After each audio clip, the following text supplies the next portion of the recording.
আসসালামু আলাইকুম রহমতুল্লাহি ওয়া বারাকাতুহু। সম্মানিত মুসলিম ভাই বোনেরা, যে যেখানে আছেন আশা করি সবাই ভালো আছেন। আমরা আপনাদের সামনে আমি আজকে এসো কোরআন শিখি 11তম পর্ব নিয়ে উপস্থিত হয়েছি। ইতিমধ্যে আমাদের 1 থেকে 10টি পর্ব শেষ হয়েছে। আজকে আমরা 11তম পর্বে এসে উপস্থিত হয়েছি। আপনাদের সামনে এই ভিডিওগুলি উপস্থাপনা করার উদ্দেশ্য একটাই, যেন আপনারা দেখে দেখে কোরআন শিখতে পারেন। ভিডিওগুলো দেখেও যারা কোরআন শিখতে বুঝতে কষ্ট হবে, ডেসক্রিপশনে আমাদের নাম্বার দেওয়া আছে, যোগাযোগ করবেন। ইনশাআল্লাহ যেখানে আটকে যাবেন ওখান থেকে ইনশাআল্লাহ সমাধান দেওয়ার চেষ্টা করব। তো এই পর্বে আমরা 11তম পর্বে আমরা আলোচনা করব প্রথমে মাখরাজ নিয়ে। এর আগে আমাদের 12টি মাখরাজ শেষ হয়েছে। আজকে আমরা 13 নম্বর মাখরাজ নিয়ে আলোচনা করব। আগে আমরা মাখরাজটা শিখব, তারপরে আমরা সামনে আগানোর চেষ্টা করব। 13 নম্বর মাখরাজ হচ্ছে, আর আমি বলে রাখি, মাখরাজ হচ্ছে হরফ উচ্চারণের স্থান। আপনি মাখরাজ না জানলে আপনার পড়া শুদ্ধ হবে না। 13 নম্বর মাখরাজ হচ্ছে জিহ্বার আগা। জিহ্বার আগা সামনের উপরে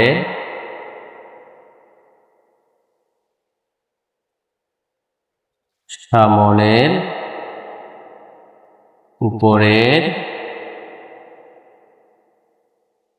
2 দাঁতের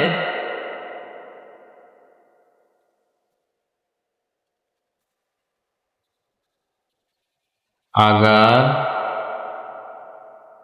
সঙ্গে লাগাইয়া জ জাল সা। প্রথম হবে জ, তারপরে হবে জাল, তারপরে হবে সা। 3টি হরফ। 13 নম্বর মাখরাজ থেকে 3টি হরফ হবে। প্রথমে আমরা মাখরাজটা জানি, জিহ্বার আগা। এই যে আগা, জিহ্বার আগা সামনের উপরের, মানে এই 2 দাঁত, সামনের উপরের 2 দাঁতের আগার সাথে লাগে, মানে জিহ্বারও আগা, দাঁতেরও আগা। 3টি হরফ উচ্চারিত হবে, র জাল সা, র জাল সা। জিহ্বার আগা দাঁতের আগার সাথে লাগবে, র জাল সা, র জাল সা। এই 3টে মাখরাজ উচ্চারিত হবে। আবারও মাখরাজটা বলছি যে 13 নম্বর মাখরাজ জিহ্বার আগা সামনের উপরের 2 দাঁতের আগার সঙ্গে লাগাইয়া র জাল সা। এখানে আরেকটা জিনিস মনে রাখতে হবে, র এবং জাল দুটোর উচ্চারণ কিন্তু কাছাকাছি হয়। যেমন র জবর র, জাল জবর হয় রা, কিন্তু জেরের ক্ষেত্রে জের রই। এই যে দেখেন, আমি লিখে দেখাচ্ছি, এই যে জ বললাম, জের জি। আবার জাল লিখলে কি হবে, জাল জের জি, একই তো হয়ে গেল। আবার পেশ দিলে র পেশ জু, জাল পেশ জু। মাখরাজে এক, উচ্চারণটাও কাছাকাছি, তবে পার্থক্য হবে। একটা হবে মোটা, একটা হবে চিকন, মানে একটা হবে ভারী, একটা হবে পাতলা। র যেটা, র এটা ইস্তেলার হরফ, এটা মোটা হবে, র রি রু। র জবর র, র জের রি, র পেশ রু, র রি রু, এটা মোটা হবে। আর জাল যেটা, এটা হবে পাতলা বা চিকন, জাল জের রি, জাল পেশ রু। ওইটা রি আর এটা হবে রি। আর র দেবে রু, র পেশ রু আর জাল পেশ রু। এটা হবে পাতলা আর এটা হবে ভারী। মনে হচ্ছে মোটা আর চিকন, এটা হবে মোটা আর এটা হবে চিকন। তাহলে বাকি হলো যে 13 নম্বর মাখরাজ থেকে 3টা হরফ উচ্চারিত হয়, একটা হচ্ছে র, একটা হচ্ছে জাল, একটা হলো সা। তাহলে প্রথমে আমরা মাখরাজটা শিখলাম, জিহ্বার আগা সামনের উপরে 2 দাঁতের আগার সঙ্গে লাগাইয়া। হরফ হচ্ছে 3টি, র জাল সা, র জাল সা সা। বারবার প্র্যাকটিস করলে হয়ে যাবে। আচ্ছা, তাহলে 13 মাখরাজ আজকে আমাদের এই পর্বে শেষ হয়ে গেল। এবার আমরা যাব মদের বিবরণ। মদের বিবরণে আমাদের একালিপ মদ 3 প্রকার শেষ হয়েছিল। একালিপ মদ, কোরআন শরীফের যত জায়গায় একালিপ টান হবে আমাদের পর্বগুলিতে 1 থেকে 10 পর্যন্ত যে পর্বগুলি আছে ওই জায়গার মধ্যে আপনারা দেখবেন আমরা একালিপ মদ যে 3 প্রকার, মধ্যে তবই, মধ্যে বদল, মধ্যে লীন। এই এক আলিফ মদ 3 প্রকার, এটা শেষ হয়েছে। আজকে আমরা আলোচনা করব 3 আলিফ মদ নিয়ে। তাহলে 3 আলিফ মদ, 3 আলিফ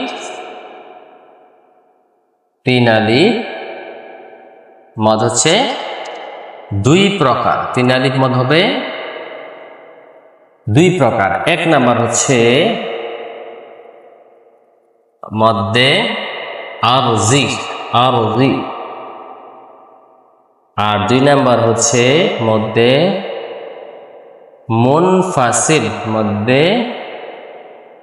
মুনফাসিল।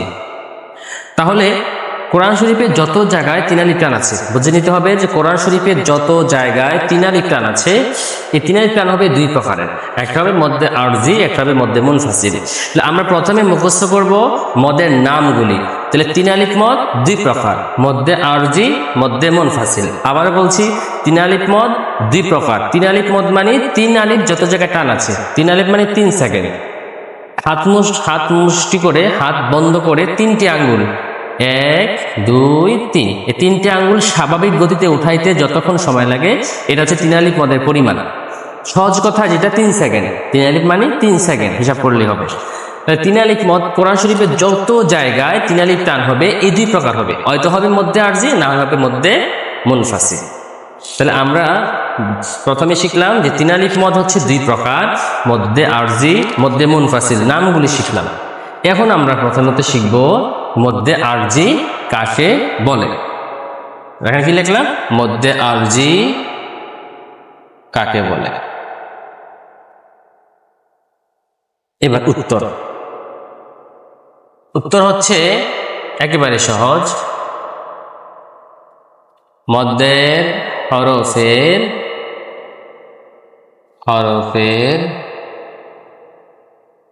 বামের হরফে, মদ্দের হরফের বামের হরফে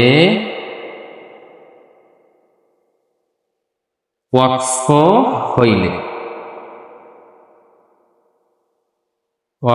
হইলে 3 আলিফ টানিয়া পড়িতে হয়, ইহাকে মদ্দে আরজি বলে। বাকিটা না লিখলাম। যে মদ্দের হরফের বামের হরফে ওয়াকফ হইলে, শর্ত কি? ওয়াকফ হইতে হবে কিসের পরে? মদের হরফের পরে। তাহলে আবার বলি, মদ্দের হরফের বামের হরফে ওয়াকফ হইলে 3 আলিফ টানিয়া পড়িতে হয়, ইয়াকে মদ্দে আরজি বলে। একটা উদাহরণ দিলে আপনি বুঝবেন আপনারা। যেমন রব্বিল আলামিন, রব্বিল আলামিন।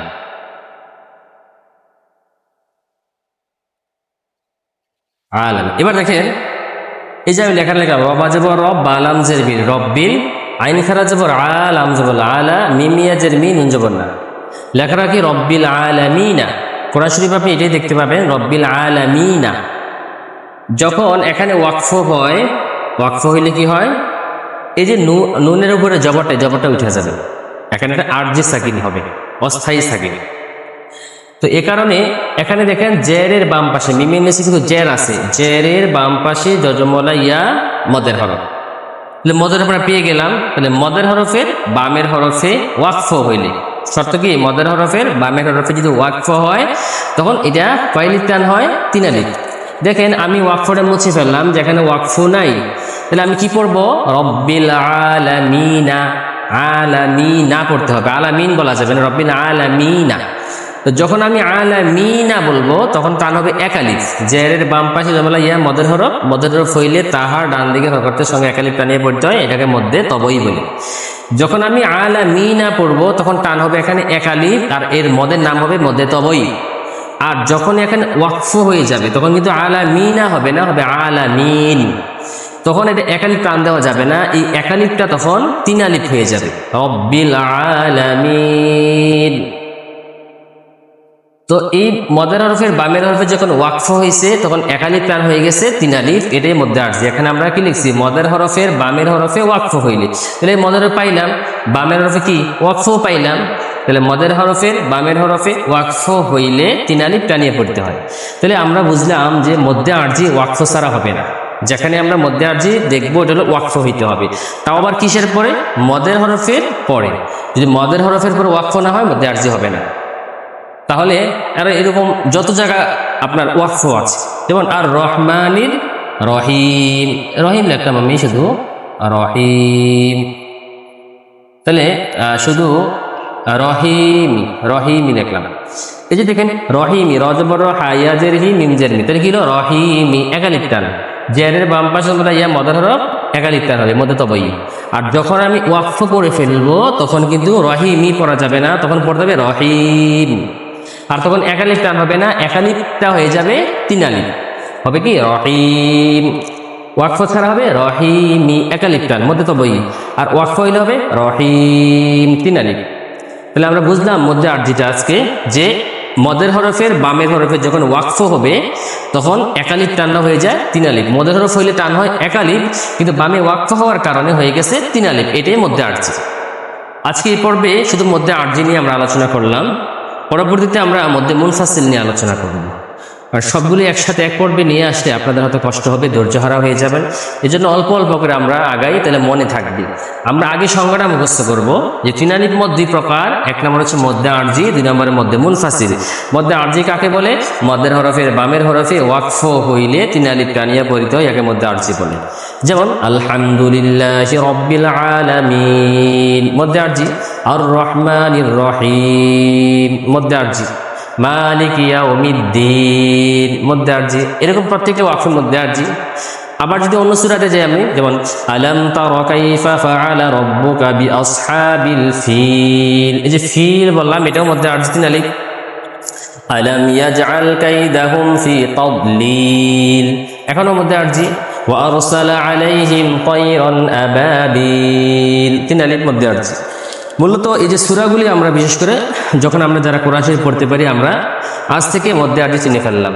যে যখনই ওয়াকফ হবে দেখবো যে মদের হরফের বামে ওয়াকফ আছে কিনা। যখনই দেখবো এরকম মদের হরফ আছে বামের হরফে ওয়াকফ, মদের হরফ আছে বামের হরফে ওয়াকফ, তখনই আমি বুঝে নেব যেটা মধ্যে আরজি। এখানে আমাকে 3 আলিফ টেনে পড়তে হবে।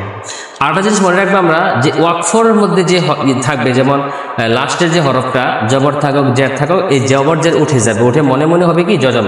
যেমন লেখাটা ছিল আলামিন, না আমরা কি পড়ছি আলামিন, এটা ছিল কি আর রহমানির রহিম, মি ছিল, যেটা উঠে আমরা কি পড়ছি রহিম। এরকম ওয়াকফগুলির মধ্যে কি হয়, জবর জের থাকলে এগুলো উঠে যায়। তো আজকে মতো এখানেই শেষ।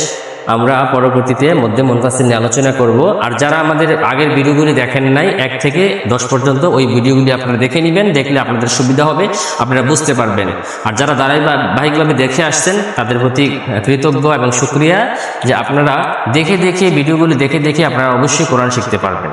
তো আল্লাহ তাআলা আমাদের সকলকে তৌফিক দান করে আমরা যেন সহিষ্ণুভাবে কোরআন তেলাওয়াত করতে পারি।